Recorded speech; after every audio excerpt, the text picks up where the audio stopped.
Right now on Tech Radio, time travel, as we compress a full year into 30 minutes. Hi, I'm Artemis. I am a computer-generated AI voice, and you're listening to Tech Radio.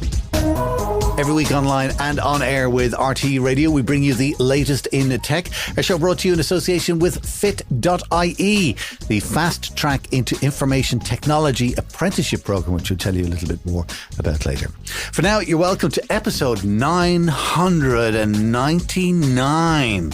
Just one episode off our landmark episode 1000. We've something very special lined up for that, which we'll chat about later. But first, this week, let's get into looking back at the top 10 tech stories of 23. This is Tech Radio with Dusty Rhodes and Niall Kitson. Joining me as always is our Tech Central Editor-in-Chief, Niall Kitson. Niall, please tell me you're ready for Christmas at this late stage. I think so. I think I've done all my shopping, unless there's like a relative pops up out the woodwork that, you know, is very wealthy or something like that. Oh, very well. So they have to be a wealthy relative. Have to be a wealthy relative that I want to be on good terms at the with. Last minute. Yeah, exactly. I know, Dusty. How about you? Are you ready? I'm pretty much set. This is my last job before we go into Christmas, and I kind of deliberately left it like that because this is my favourite podcast and our little chats and stuff like that. So I really enjoy it, and I'm particularly looking forward to this episode because it's kind of looking back on the year, and it's a good time, you know, to reflect, to see how our world has changed in the last 12 months, and oh my God. Has it changed in some ways? Yeah. So listen, what we're going to do is we're going to do a top 10, and we're going to count our way down from 10 down to number 1. And if we run out of time, we'll do an extra bonus episode for over Christmas. Why not? All right. So listen, what's at number 10 on our list? Okay, I picked this, and it's almost a footnote at this stage because this is a story that it's cautionary tale when it comes to big technology. Science and research. You might remember the name Theranos. Of course, it was a company that promised to diagnose any number of medical conditions based on just a drop of human blood. What a brilliant idea. Cutting edge research, a retail partner in place, a CEO that borrowed in some respects from the Steve Jobs playbook. She even, you know, followed in her style after him with those famous black, polo shirts. Yeah. Shirts. She was the Steve Jobs of the medical world, essentially, is what you're saying. That's very much what she wanted to be. And she followed, you know, she dropped out of college, just like Steve Jobs did, to follow her passion and make use of an awful lot of very highly connected people, a lot of very wealthy people to develop this device that on the surface was an absolute game changer for medical technology. In reality, it didn't work. It was not good. Test results that came in were actually farmed out to different labs using different technology. And of course, all of this came out in the wash, and Holmes was sent to jail for 11 years, on the hook for, I think, a fine also of 425 million to be split between herself and former boyfriend, Sunny Balwani, who is serving 13 years for his part in the fraud. Now, what's interesting to me, and this is more a nomenclature thing than anything, more a terminology thing, rather. It's not the fact that the technology didn't work. It's not the fact that, you know, it was a matter of people in very ill health were treated very poorly, potentially misdiagnosed. The charges that she was eventually convicted of, and this is a very American thing as far as I'm concerned, wire fraud. It's not about medical malpractice. It's about the money. You mentioned spoilers in there. I'm going to drop an amazing spoiler now. I'm just going to completely ruin it for everybody. All right. Because you're all thinking, I wonder what's at number one. I bet you it's AI at number one. No, not AI at number one on our list. Something even bigger. Yeah. What could it be? Let's get on with it. Yeah. Number 9 is one that I picked, and I keep thinking the Muppets when I say Ireland in space. Muppets in space. Ireland is amazing space industry for the size of us. Do you know what I mean? We're 4 or 5 million people. We're on this tiny little rock on the edge of the Atlantic Ocean. Yet we have over, I think it's 100 companies that are now involved in the Irish space industry or something like that. And I'm thinking of, and some of them are like really successful. They add in kind of little parts, whatever.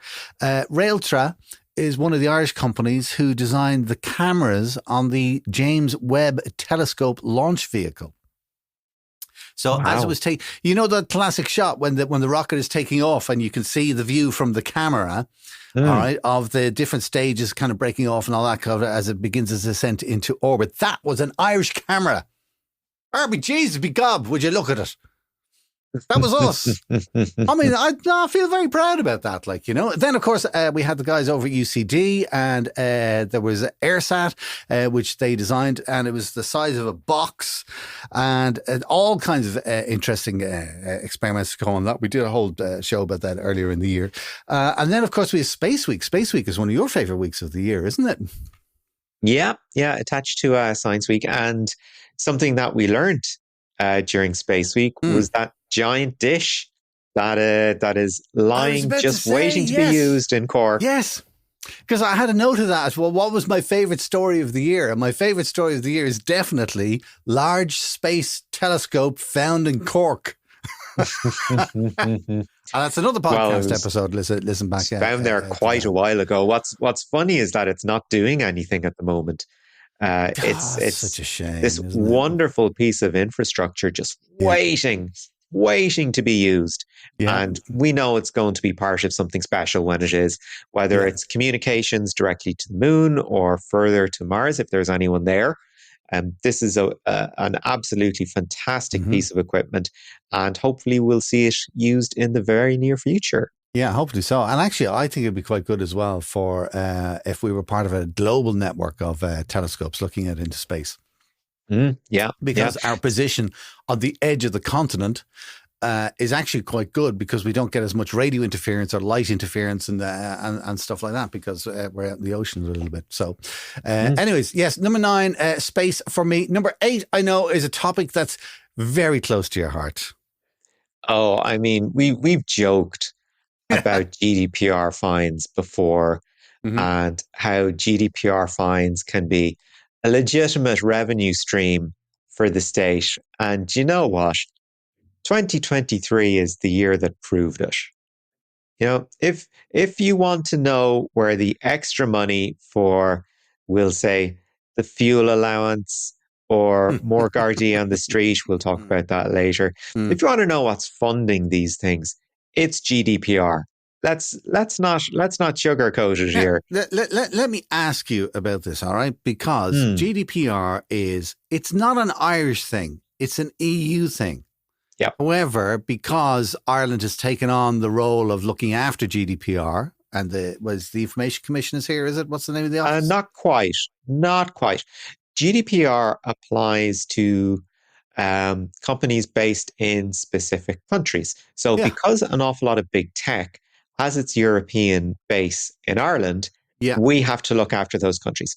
If they were, say, based in France, the French regulator would look after. Gotcha. Okay, so it's because of the fact that we have all of the big guys living here with us, because we're so close to Europe and Africa, and that we speak English and all that kind of stuff. Yeah, close to States, 6 hours away, all that. So that's why they're based, and because they're based here, the Irish regulator imposes the GDPR. Now, when a GDPR fine is imposed on somebody, does the fine just go into the government coffers of that particular country? So if France are to fine Apple or Twitter or whatever it's called today, does that money go into the French government coffers, and vice versa? Same in Ireland. Certainly does. Really? So we've actually got a pretty good line of things here, right?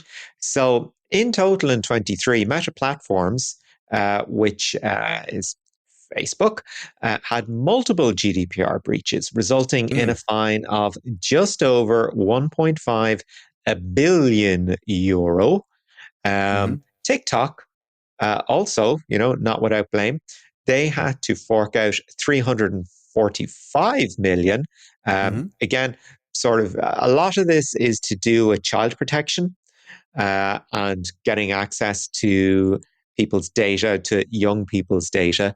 In the case of TikTok, it's like 13 to 17-year-old, 13 to 17-year-olds counts, and what the default public setting on it was. So this is the kind of thing that if it's a matter of there being privacy options, they have to be clear and obvious.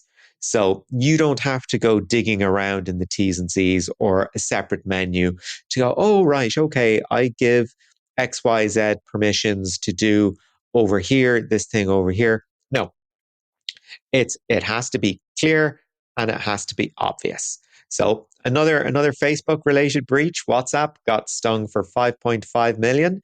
I could go on. Of course, there's things outside Ireland as well. I mean, Spotify got hit with a fine for 4.9 million or 58 million Will you Swedish stop krona. it with the 5 millions? That's like saying, go to your room for an hour.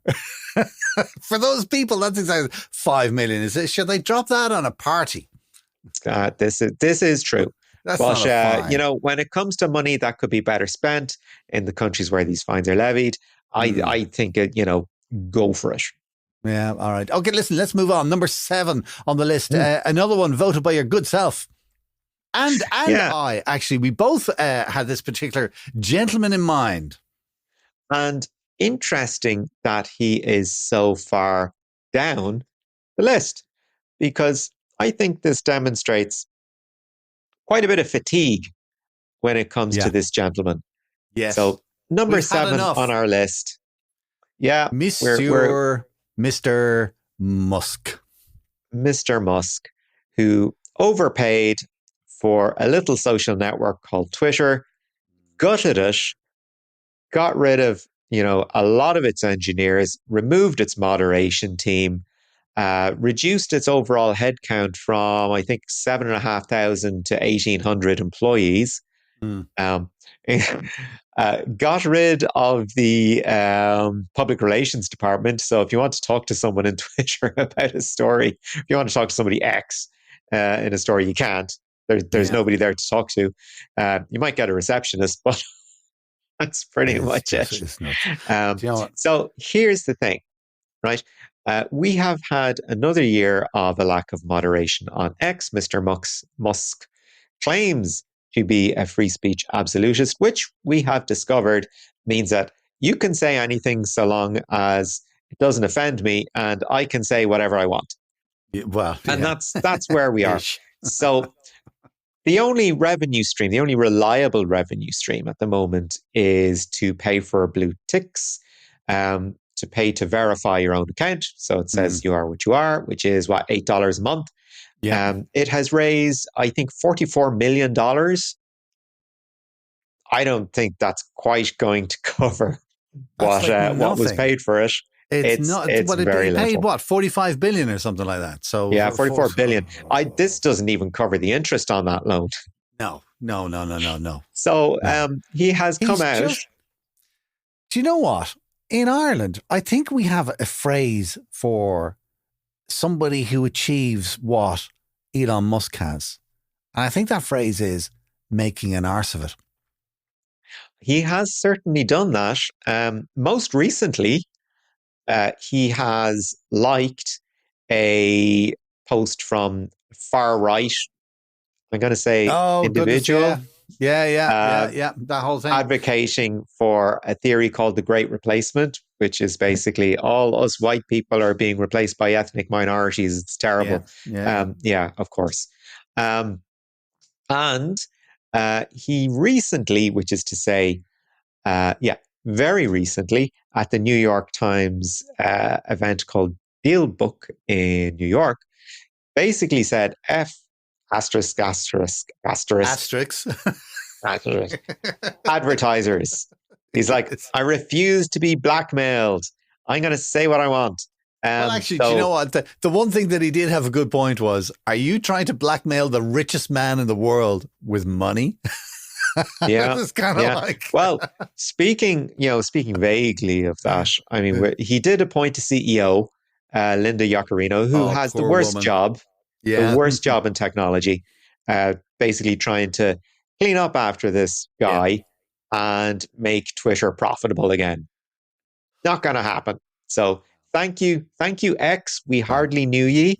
I know I don't use it anymore because the level of discourse is so toxic. It's horrible.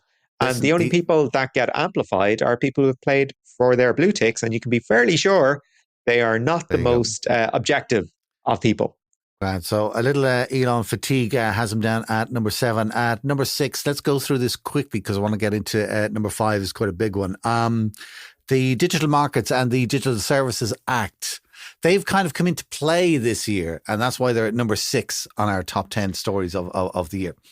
They have. Now, Digital Markets Act is all about creating an open marketplace, about making sure that there isn't any gatekeeping in new technology. When it comes to AI, it means opening up the black box so people can see what you're using and perhaps innovate on the basis of that technology. So that's what the Digital Markets Act is all about. The Digital Services Act is about protecting the consumer to make sure that everything you interact with online has your best interests at heart and is going to do a good job at protecting your user experience and you as a person.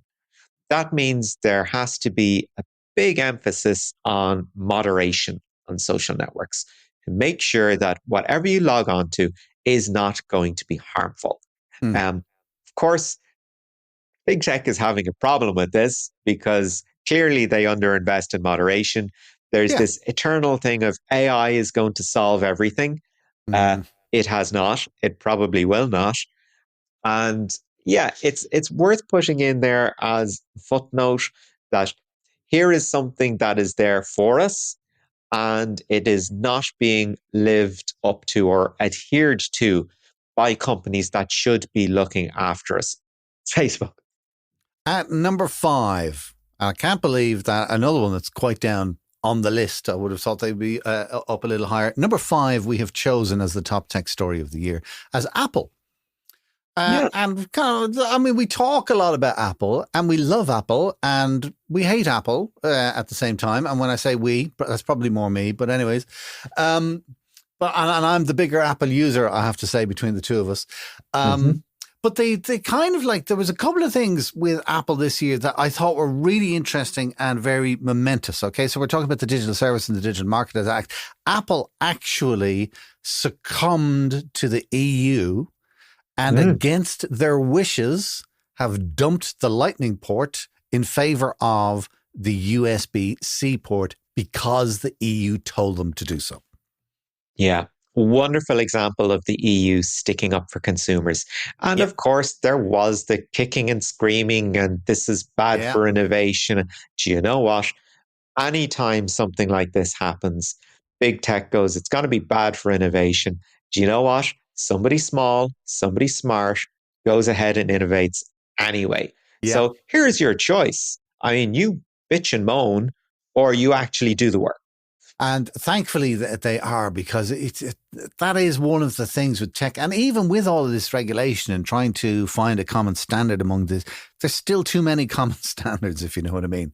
So kind of with I'm wondering about USB-C, because USB-A is kind of like the international standard for the USB charger on the wall to this day. But plugging it into a device, you're using the USB-C connector. So we're going to come a day where, you know, all of your power adapters are going to have to become USB-C also, and you'll have to replace all of them. I don't know. Well, we might see multi-port power adapters. I think that's a pretty good solution. Yeah, we'll see what happens with that. But that was very interesting to see that Apple said. And then, of course, like, you know, later on in the year, then they announced, were they doing it because of the American regulator, or they just did it as a, hey, we've got a great idea. all of your Apple products will now integrate easier with the rest of the world because we're introducing USB-C. It's awesome. Yeah. Yeah, and you might remember the wonderful reaction to these. I love these press conferences. Whenever there's a live audience, I love them so much. The clapping, the hooping, the hollering, yeah, all the these fanboys. pre-recorded Apple things, they're so soulless. Dear God, give me a room full of fanboys. That's what I want. That's what I want to watch. Yeah. The other USB-C thing, type story with Apple, which was very interesting, because Apple doesn't move, as you know. It doesn't move fast on anything, all right?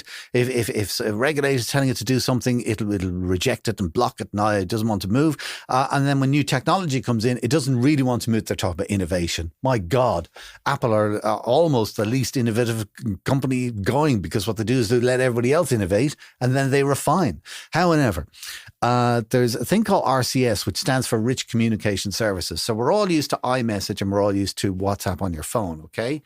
Rich Communication Services is kind of like that same level of text messaging, but on a regular SMS phone. Do you know what I mean? So, you know, kind of on your regular phone where you get the text messaging app. And then you've got WhatsApp, and WhatsApp does way more. All right. What they're trying to do is they're trying to bring in this RCS into regular text messaging so that everything kind of becomes a little bit more consistent. That's the word I'm looking for. I was thinking samey. Consistent is what I was thinking of. And it was something that Tim Cook was absolutely vehemently against. He said he would rather give away iPhones for free than ever implement RCS. And that is changing in Apple this year. And it will create a situation where Apple and Android will be able to message each other much, much easier. It's kind of like an upgraded SMS kind of thing. So that's interesting. That's something that Tim Cook was vehemently against publicly, that they're going to introduce. USB they've brought in as well. And then Apple actually came up with a new project, kind of. Well, I really like this, or rather, I really like the solution they came up with. So you explain it. It's the Vision Pro VR headset. So we've been playing around a lot with, kind of Samsung have been doing their headsets. And what's the gaming one that you use? The Oculus. There you go, the Oculus, all right? Yeah. So basically it's a headset that covers your eyes and you're able to do all kinds of things in 3D and connect to the world in strange and unusual ways. Apple Vision Pro came out. Now, in all fairness, they did a kind of a nice design. I don't know. You see, all I can think of is you still look like a complete prat when you're wearing one, all right? But you look less of a prat wearing an Apple one than you do any of the others, all right? So that's probably the best way of putting it. It looks like ski goggles is the best way that I can put it. And it looked like you were able to see through like a pair of ski goggles. Yeah, scuba goggles, yeah. But you can't. It's like every other headset. It's got two screens inside for each of your eyes. And then on the front, it has an LCD display, which will display your eyeballs. So people will know if you're looking or not. Which is so cool. So cool. Because, see, I'm the opposite. I think it's just naff. No, you see, one of the problems people have when trying to have a conversation with somebody is getting facial cues, right? A VR headset removes all that completely. You could be having a conversation with somebody with a VR headset and half the experience is gone. So by just implementing this solution, you don't feel like too much of an idiot for talking to somebody with a block of something on their face. I'm a fan of it. Right. I think it's really cool.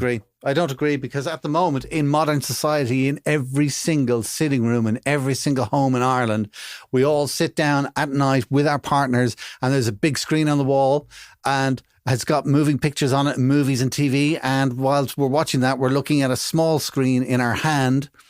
All right. And talking to somebody who's on their smartphone is the equivalent of talking to somebody who's wearing a virtual reality headset. They're just not there, whether you can see their eyes or not. You're having, I don't know how many times in our house had conversations that I'm not actually taking part in. I'm saying the words. So it's because you're married, Dusty. All right, yeah, maybe that's what it is. Okay. So now that said, the Vision Pro, I do kind of like the way that they went with ER or VR and more augmented reality rather than anything else. And some of it looks cool, but I think it's still at that stage where, kind of people who just want really expensive toys or developers are going to get this and they're going to look at it, and it's kind of like a stepping stone to the next. It's nowhere near a finished product. This is all about the developers. I mean, it's got a 4-figure price tag attached to it. Exactly. So interesting concept. We'll see what happens with it. So that's kind of Apple at number 5. Do you know what I'm going to do is, because we are running out of time, right? Mm-hmm. And the top 3 are big. And AI is not number 1, but it's in the top 3 somewhere. All right. So there's an awful lot to talk about. So I think what we're going to do is we're going to do number 4 now. And then we'll conclude this episode, and then we'll have one then for over the Christmas period when we can all sit back and have a glass of wine or whatever while we listen to the podcast. You like? Yeah. All let's right, roll. Okay. So let's wrap up then with number 4. And number 4, oh God, what a point to end on. Top tech moment of the year, I think, is the Gardaí and the results of the riots that we had in Dublin. Okay. And the reason I have picked this as the number 4 top tech story of the year is that the Gardaí are going to be introducing body cams, which actually I kind of don't really have a problem with that because it's a good record, all right? But they are introducing AI facial recognition, and I do have a problem with that.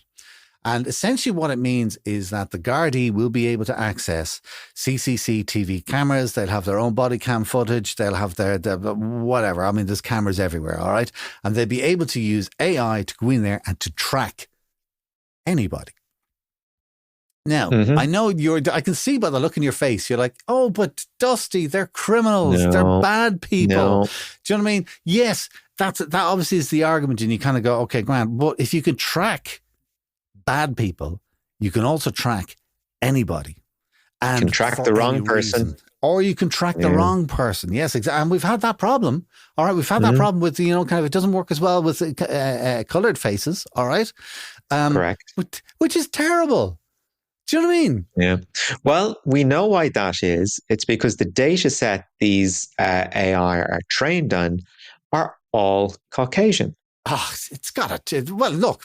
Firstly, that's got to change, all right? But it doesn't change my argument in the first place, that it's just the fact that they're able to track, because even though, it can be used for good, it can also be used for evil, if you want to put it that way. Yeah.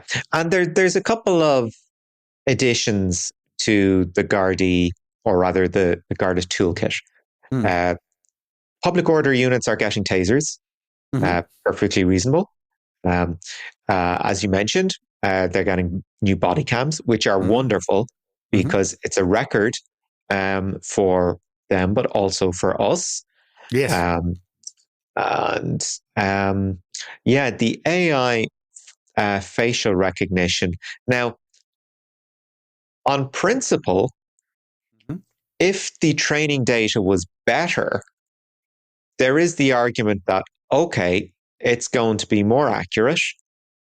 However, there is the GDPR, which says you have a right to privacy. And if somebody is going to take your picture and use it as part of an investigation, you have the right to know about it. And the investigating body has the obligation to delete it as soon as it stops being relevant.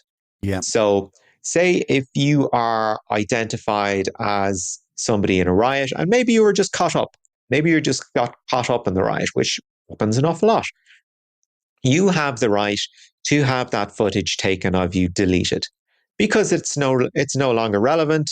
You weren't a person of interest, and you just happened to be there. So it's things like that make technology like facial recognition very problematic.